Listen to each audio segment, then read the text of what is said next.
여러분, MSF 베넘 정말 강력한 툴인데 혹시 아직도 그냥 인터넷에서 명령어 복사해서 붙여넣기만 하고 계신가요? 자, 오늘은 그 수준을 완전히 뛰어넘어 볼 겁니다. 진짜 CTF 챔피언들이 쓰는 그런 전문가급 플레이북을 탈탈 털어서 MSF 베넘의 숨겨진 잠재력을 제대로 한번 파헤쳐 보겠습니다. 아마 내가 이 툴을 제대로 쓰고 있는 게 맞나 하는 생각 한 번쯤 해보셨을 거예요. 맞아요. 바로 그 느낌. 잠재력의 10%도 못 쓰고 있다는 그 아쉬움을 오늘 제가 확 바꿔드리겠습니다. 자, 그럼 진짜 시작해볼까요? 이 시간이 끝나고 나면 여러분은 더 이상 그냥 명령어만 찾아 헤매는 그런 초보자가 아닐 겁니다. 각각의 옵션이 뭘 의미하는지 정확히 알고 상황에 맞게 페이로드를 직접 설계하는 그런 전략적인 전문가로 거듭나게 되실 거예요. 자, 모든 것의 시작은 바로 이 첫 번째 선택입니다. 정말 중요해요. 바로 스테이지드 페이로드냐 아니면 넌 스테이지드 페이로드냐. 이 둘의 차이를 아는 것. 이게 사실 대부분의 초보자분들이 그냥 지나치는 부분이거든요. 근데 바로 여기서 프로와 아마추어가 갈리는 겁니다. 자, 이 표를 한번 보세요. 간단하게 설명해 드릴게요. 스테이지 페이로드는요, 크기는 작은데 연결이 두 단계로 이루어져요. 그래서 좀 불안정할 수 있어요.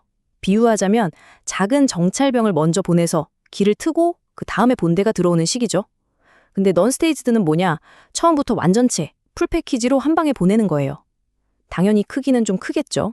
하지만 한 번에 다 가니까 연결이 훨씬 안정적이에요.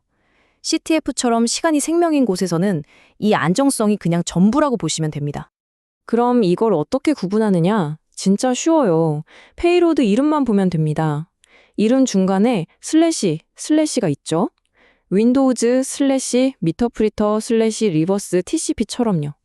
이 슬래시가 보이면 아, 이건 스테이지드 페이로드구나 하고 바로 아시면 됩니다.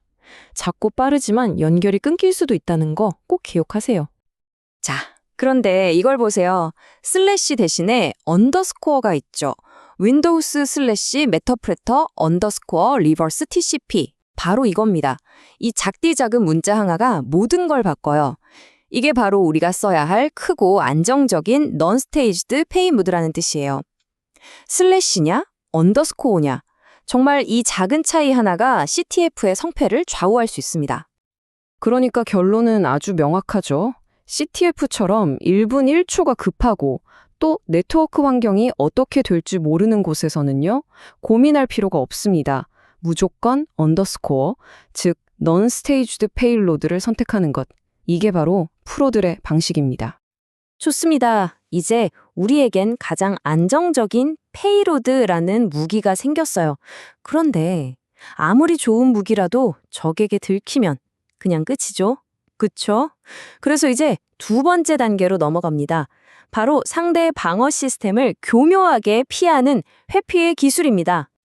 예전에는 시카타가나이라는 인코더, 이거 하나만 써도 잘 통했어요. 근데 요즘 백신이나 탐지 시스템이 얼마나 똑똑해졌는데요. 어림도 없죠. 그래서 프로들은 어떻게 하냐? 한 단계 더 나아갑니다. 바로 인코더를 여러 개 엮어서 쓰는 체이닝 기법을 쓰는 거예요. 화면에 보이는 명령어처럼 -2 옵션을 그냥 여러 번 쓰는 겁니다. 예를 들어 x86 시카타가나이로 3번 돌리고 그걸 또 x86 콜프 d월드 x월드로 2번 더 돌리는 거죠. 이렇게 겹겹이 포장을 해버리면 페이로드의 원래 시그니처가 완전히 가려져서 탐지를 한 건 뇌에 진짜 뚝 떨어집니다. 자, 그런데 이렇게 힘들게 인코딩까지 다 했는데도 실패하는 경우가 있어요. 정말 허무하게요. 그 주범이 바로 배드 캐릭터라는 녀석입니다. 이게 뭐냐면 우리가 보내는 페이로드 안에 특정 문자가 포함되어 있으면 시스템이 그걸 오작동의 원인으로 보고 코드를 중간에 그냥 싹둑 잘라버리는 거예요. 그럼 쉘코드가 깨져버리니까 당연히 작동을 안 하겠죠. 그럼 해결책은 뭘까요? 의외로 간단합니다. 바로 비플래그를 쓰는 거예요. 이 옵션은 MSF 베넘한테 딱 알려주는 겁니다. 야, 페이로드 만들 때 이 문자들은 절대 쓰지 마! 하고 말이죠. 예를 들어 대시, B, 괄호, 1x00, 1xAO, 1xCD 이렇게 넣어주면 페이로드를 생성할 때 이 세 가지 나쁜 문자들은 알아서 쏙 빼고 만들어줍니다. 아주 간단하죠? 근데 어떤 문자가 배드 캐릭터인지 어떻게 아냐고요? 뭐 여러 가지가 있지만 다른 건 다 잊어버려도 이것 하나만은 무조건 기억하세요. 바로 널바이트 00입니다. 이건 거의 모든 프로그래밍에서 문자를 끝났음이라는 신호로 쓰이거든요. 그래서 우리 페이로드 중간에 이 00이 들어가 있으면 시스템이 여기서 끝이네? 하고 코드를 그냥 거기서 잘라버리는 거예요. 그래서 일단 잘 안 되면 무조건 00부터 빼고 보세요. 이게 진짜 기본 중에 기본입니다. 자, 이제 무기도 골랐고 위장술도 익혔고 함정 피하는 법 배드 캐릭터까지 알았네요. 그럼 이제 이걸 실전에서 어떻게 써먹어야 할까요? 프로들이 실제로 따르는 작업 흐름, 즉 워크플로우를 한번 살펴보고 의외로 고수들도 자주 하는 실수 몇 가지를 콕 집어드릴게요. 자, 프로들의 워크플로우는 이 4단계입니다. 생성, 리스닝, 실행, 그리고 반복. 아주 간단하죠? 근데 여기서 제일 중요한 게 뭔지 아세요? 바로 순서입니다. 페이로드를 실행하기 전에 반드시 리스너를 먼저 켜놔야 한다는 거예요. NC-LBNP 4444. 이걸 먼저 켜서 연결을 받을 준비를 딱 해놓고 그 다음에 페이로드를 실행해야 합니다. 안 그러면 페이로드가 연결을 시도하는데 받아줄 사람이 없어서 그냥 사라져버려요. 이 간단한 순서 하나가 여러분의 소중한 시간을 아껴줄 겁니다. 에로스트를 117.0.0.1로 설정하는 거? 이거 정말 많이 하는 실수입니다. 에로스는요, 로컬호스트가 아니라 리스니무스트, 즉 연결을 기다리는 내 주소라는 뜻이에요. 타겟 컴퓨터 입장에서 다시 돌아와야 할 우리 집 주소인 거죠. 근데 117.0.0.1은 나 자신을 의미하잖아요. 그러니까 타겟한테 니네 집으로 다시 전화해 라고 말하는 거랑 똑같은 거예요. 당연히 우리한테 연결이 올 리가 없죠. 반드시 타겟이 접근할 수 있는 여러분의 진짜 IP 주소를 적어주셔야 합니다. 두 번째 실수, 아키텍처 안 맞추는 거. 이건 정말 기본 중에 기본인데도 의외로 자주 일어납니다. 32비트, 즉 X86 시스템에다가 64비트용 X64 페일로드를 던져주면 그냥 아무 일도 일어나지 않아요. 작은 열쇠 구멍에 맞지도 않는 큰 열쇠를 억지로 쑤셔넣는 거랑 똑같다니까요. 당연히 안 돌아가죠.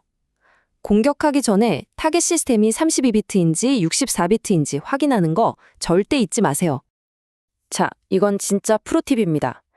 L포트, 즉 리스닝 포트를 맨날 기본값인 4444로 쓰지 마세요. 이 4444 포트는 나 해킹 툴이요 하고 광고하는 거나 마찬가지예요. 방화벽이 제일 먼저 막는 포트 중 하나입니다. 대신에 머리를 좀 써보는 거죠. 웹사이트 접속할 때 쓰는 80번 포트나 암호화 통신에 쓰는 443번 포트를 써보세요. 그럼 방화벽 입장에서는 이게 정상적인 웹 트래픽인지 아니면 악성 페이로드인지 헷갈리기 시작하는 거예요. 이렇게 하면 연결 성공률이 확 올라갑니다. 자, 지금까지 정말 강력한 기술들을 알아봤습니다. 이걸 잘 쓰면 시스템의 취약점을 찾아서 더 안전하게 만드는 데 큰 도움이 되겠죠. 하지만 아시죠? 이런 강력한 힘에는 항상 큰 책임이 따릅니다. 진정한 전문가는 기술만 잘 쓰는 사람이 아니라 그 기술을 올바르게 쓸 줄 아는 사람입니다. 이제 마지막으로 어쩌면 오늘 내용 중 가장 중요한 이야기, 바로 윤리에 대해 짚고 넘어가겠습니다. 이 점은 꼭 기억해 주세요. 우리가 이 모든 걸 배우는 이유는 누군가를 해치거나 시스템을 망가뜨리기 위함이 절대 아닙니다. 오히려 그 반대죠. 약점을 미리 찾아서 더 튼튼하게 만들기 위해 배우는 겁니다. 여러분이 가진 지식과 기술은 반드시 허가된 환경, 예를 들면 CTF나 모의 해킹 프로젝트 같은 것에서 합법적이고 윤리적으로 사용해야만 합니다. 그게 바로 우리가 가야 할 길, 화이트 해커의 길이니까요. 자, 그럼 이제 여러분 차례입니다.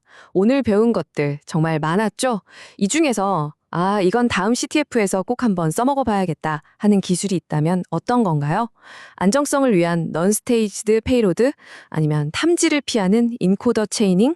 아니면 방화벽을 우회하는 포트 변경? 아래 댓글로 여러분의 다음 작전을 한번 공유해 주세요. 오늘 준비한 내용이 여러분의 실력 향상에 조금이라도 도움이 되셨다면 구독과 좋아요로 꼭 좀 응원 부탁드립니다. 여러분의 그 작은 클릭 하나하나가 저희가 다음 컨텐츠를 만드는데 정말 상상 이상으로 큰 힘이 되거든요. 오늘 긴 시간 함께 해주셔서 정말 감사하고요. 마지막으로 이 말을 꼭 기억해 주세요. 최고의 방어는 공격을 완벽하게 이해하는 것에서부터 시작됩니다.